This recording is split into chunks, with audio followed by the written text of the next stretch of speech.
Hello, welcome to something a little bit different, a non-match day vlog as such, but I don't think it'll be more of a video log. It'll be more of a chat with Mike, the manager. I'm down here at Tamworth.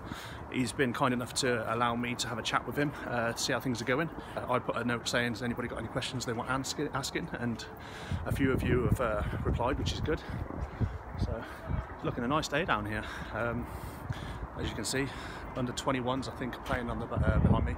Doing it good. Everybody look at Hollywood. Doing it good. Everybody look at Hollywood. Doing it good. Everybody looking.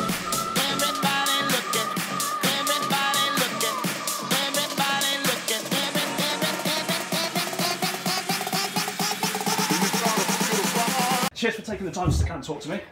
I've only been following the games since Salford, so I can only judge what I've seen from then. I haven't really taken the time to go back and look at everything, but that's not really fair to judge you on what's happened previously. So we'll talk about the last two games. 5 goals from mistakes. Is that acceptable? No, it's definitely not acceptable. Sometimes in football you're going to get mistakes, and you just hope that they don't cost you. And they have over the last 2 games. Mixture of that and you know, refereeing decisions and chances missed. But I don't make excuses. I never make excuses. I'm one that will just front it up and just say, look, we've just got to keep getting better. I think we have been better in the last 2 games. I think we've shown pretty much bits of what we're about. It's going to take time, obviously, but I expect to see us take another step forward on Saturday, and towards getting that win that I think we've deserved. Certainly Saturday, and on chances, maybe not performance on Tuesday. I said Tuesday night, I did say on my video, I said, I don't know how we haven't scored. There's so many chances and just not being able to score. I say from our previous chat, you said you're trying to address that situation. We can't have 13 chances a game and not put it in the net. So the fans wanted to know, are you moving forwards with transfers and you're looking to improve the squad? Yeah, we're always looking to improve. You know, they're good players. You know, they've been in big games this season already, where we've managed to beat some of the teams the top end of the table and put good performances against them. And you know, like the likes of Brackley, for instance, they've not managed to get one over us in both games, really. You know, and that's the kind of thing we're competing against. There's some very, very good teams in this league with very, very good players and budgets that I would imagine that would sit quite comfortably in the conference and maybe even in the League Two, and that's what we know. We know what we're up against, and that every week we go out, it's tough opposition. I think it's one of the toughest leagues that I've ever seen. It's getting stronger and stronger, and yeah, we're always looking to strengthen. You know, as you've seen, I've brought in quite a few new faces in the last couple of weeks, and I think there's 6 or 7 players now in our matchday squad that this weekend there will be that have been here less than a month. So I think you can see there's things happening. We're trying to change things. Obviously Scotty's come in and joined me as well, so there's a bit of freshness in there from Scotty, and we've only had 1 training session with Scott and myself, and it's going to take time. I know that it's a bit of a cliche that it takes time to gel and all this stuff. We haven't really got that much time to gel, so we need to hit the ground running. So Telford Saturday is a big game for us. Salford away, and then Darlington. I think by the time we hit Darlington, I would expect us to be a lot closer, because we would have had 2 sessions next week, 2 sessions the week after, and our messages will be coming across. I've given them time to try to bed in, get used to each other. So I said to allude to the games there. We've got Telford and Darlington, teams that are in and around us. Both have managed to strengthen players from us. Is that a worry, or was that just players that really didn't fit our mould and we want to go forward? Good question. I'm never worried. I'm never worried about any game. Never will we enter a game where we think that we're not going to win. I work a lot on loss aversion, which, you know, it's about minimising the risk of losing a game. That's not how I operate. I want to go and try and win every game that we play. So whether it's Telford and Darlington around us or Salford, if we expected to beat Telford and we didn't, and then we're not expected to beat Salford and we did, that's the way football works. Sometimes you get points where you don't expect it, and that's where you get your confidence from sometimes. So I'm certainly not worried about any of the 3 games. I'm not going to lose any sleep. I wake up every morning excited to come in and get cracking and get our messages across and be really clear and clinical about how we're going to approach our business in the next game, really. You said that you feel with bringing Scott in, you're unfortunate that you haven't been able to have as many training sessions as you would like because of his commitments with other clubs, maybe with the other club maybe. But Gary Allen asked on the Facebook group, he just said, do you feel there have been significant changes in the players' approach in training and on the pitch since Andy Morell's departure? I don't want to compare what we did before and what we're doing now, because I think everyone, there's many different ways of approaching football matches, and I was part of the preparation for the games with Andy as well.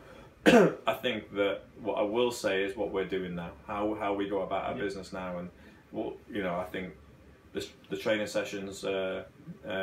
I've decided that I think that an intense training session is going to benefit us more as a team, because I want us to work with an intensity rather than a session maybe lasting 2 hours, slow and just getting loads of information into them. I want it to be very much how I want to play our games, fast, attacking, intense, and that's how our training sessions have looked. And certainly, I think the players would have noticed the difference in how we approach matches. I think there's been a little subtle change in pre-match routine that I think that can help them, but it comes from real preparation and organisation from myself and the rest of the staff team. Scotty's brought in his own way of doing things before games, and he shows us. He makes sure it's a visual message for the lads to see before games, and representing our values and what we want to achieve in every game. We're looking at relentless effort, which I think we've seen over the 2 games. Uncompromising standards. I think we dropped below the standard on Tuesday night, but certainly Saturday we had those. And a cohesive unit. Now, I think that's there for everyone to see. I think everyone can see that we're all in together, and actually I think the fans have become part of that unit now, and they're taking a bit of ownership for the team, which is great for us, really. Speaking of the unit and squad players and stuff, maybe whether it's for injury with Morley or tactical decisions with dropping Coulson and adding an extra midfielder in, how hard is it for players to get their position back? Because when Morley was injured, you had to bring in a left back. The competition is good for players, but are they going to have to work extra hard now to make sure they get back in the squad, or is it just going to be a case of you look at every game and you take what you feel is best on the pitch? I don't think it matters whether you're in the stands, whether you're on the bench, whether you're in the team, whether you're not at the club because you're out on loan, whether you're a staff member. Doesn't matter who you are. Does that include the under-21s and young players as well? If they're good enough, they'll come through. Oh, definitely, the whole club. It doesn't matter where they are. They have to have relentless effort. So it's not a case of working harder to get back in the team, because that suggests that they would plateau off when they get there, and I can't accept that. It's about people understanding their role and understanding what decisions I have to make for the best of the team. You look at, like you said, you mentioned Steph. Steph's a fantastic player, but Reece is really on form at the minute, and it's a specialised position. And I've had an open and honest chat with Steph and just said, look, Reece is doing really well. You've been out injured. Maybe in recent times he would have gone straight back in or on the bench, but I think it sets the tone for the rest of the group that if you come out of that team, you might not get back in, and unfortunately that's football. I've been there as a player, and I think they respect the honesty, because I've spoke to them, and whether they like it or not, we've got fantastic players out of the squad and out of the football club at the minute that have done well for us, and it's not because I don't rate them. It's just I can't pick 23 players. I said bringing Reece Sharp into it, he's added something with the long throws to our game as well, which we never really had before, so it's almost like having a free kick every time you get the ball in the final third. Does that benefit us as in being able to chuck defenders forward and maybe push a bit more, or do you feel that it maybe is overused in football nowadays? No, I think it definitely benefits us, and it's definitely something Scotty and I have talked at length about how we want to approach the game, and we want to put an attacking emphasis on a huge emphasis on set pieces. I think we've got really dangerous from set pieces in the last 2 games. We're getting on the end of things rather than flicking things on or it's going up. We're actually getting.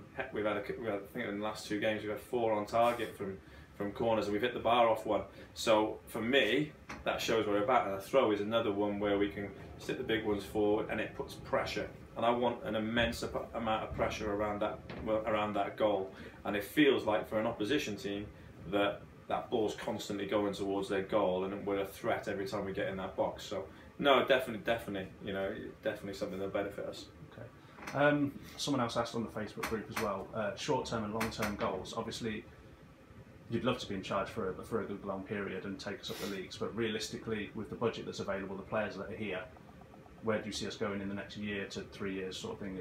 Bearing in mind that results do go our way and you hope that we go in the right direction. I don't hope. I know we will. I know we will. It's not a case of hoping, because hoping means that it might not happen, and it's going to happen. It's just a matter of time with the group that we got and how hard we're working. That we start climbing that table, we get the results. It's just like I said before. It's about gelling. Budget-wise, I'm very happy with the budget. The budget for me, you know, you could say it's not Salford's, but I think it's what it should be in this league. I don't think it's, you know, you shouldn't have to go spending millions of pounds to do that. I think that there's players around. There's certainly young talent in the area that we see coming through the 21s and the academy. I mean, you were there just now. There's a couple of really talented lads in that group you've just seen there, and it's about, can we get them players through into our first team where money actually doesn't matter because they desperately want to play for this football club. In short-term, long-term goals, I think short-term goals is start winning games of football, actually putting our chances away and getting our confidence up. That's the biggest thing. The results will then come, and getting our message across on the training pitch. And then long-term goals, you know, you always have a long-term goal, and I will be planning accordingly for the rest of the season and next season, really. Okay. I think there is certain players around the pitch where you're very gifted in the fact that you have 2 or 3 players that can play wide right, wide left, almost an embarrassment of fortunes. But when they're not performing, it's very difficult to pick a player in front of another player. Mm-hmm. So do you have an ideal formation that you would love to go on the pitch every week, or is it week by week we assess who we've got? No, it's more, it's a collective thing really, because I have an ideal of how I want to play the game. At the minute, it's not a case of we haven't had the time to put those messages in. A pre-season where we can have 6 weeks of trial and error, and you haven't got ins and outs and dealing with all those kind of things and the situation that's happened last week. But you look, you know, we do our homework on every team, we extensively. So we'll be having another meeting today now, because obviously Saturday, Tuesday, it's put a lot of stress on the staff team to get the information ready for the next game, but we're ready for it today to train the boys tonight. And you kind of, at the minute, you've got to find a formula that works now. It's not a case of, yeah, okay, we've also got to think about layering it, so in 2 or 3 weeks' time that we can go to this, and this is going to be our plan going forward. But ultimately, we have to look at Salford's weaknesses. We have to look at what actually is working for us at the minute and try and get the best of the group, best out of the group. And you know, people are getting opportunities. I've made a couple of changes in the first lot of games, because Saturday on a heavy pitch, you're going into a Tuesday on a good pitch, and then we're going Saturday again. So that's the same players to go and deliver to the, you know, the standard that they did on the Saturday. It would have been difficult, and just a bit of freshness sometimes can just lift the group. Okay, we've got another outlet, this is what we're going to do. So, I mean, Connor Taylor was unlucky. He was unlucky not to start. I pulled him in here and he was fantastic. He was like, no, I'm ready when you want me. I'll go and do whatever you need to do. And just the way the game works, you think in your head beforehand, Connor was great. He might be your first sub, but he wasn't, because that's not what the game needed. And I'm getting the group to understand that it's not about them, it's about us. And that's the difference, I think, lately, is they are getting it. I'm not having any sulking, there's no moaning, there's no whinge. Everybody's positive, obviously down about results, but there's still the belief in there, and they're all galvanised and they want to do so well. So it's definitely not about the individual, it's the collective and the effort that you want to go forward. Yeah, it's the same messages across the board. Okay. Right, well, I think I'm out of questions, and thank you very much for taking the time to sit down with me. Hopefully, good luck on Saturday. I know you won't need it because you're always full of confidence, but we'll move on from there. Great. Cheers.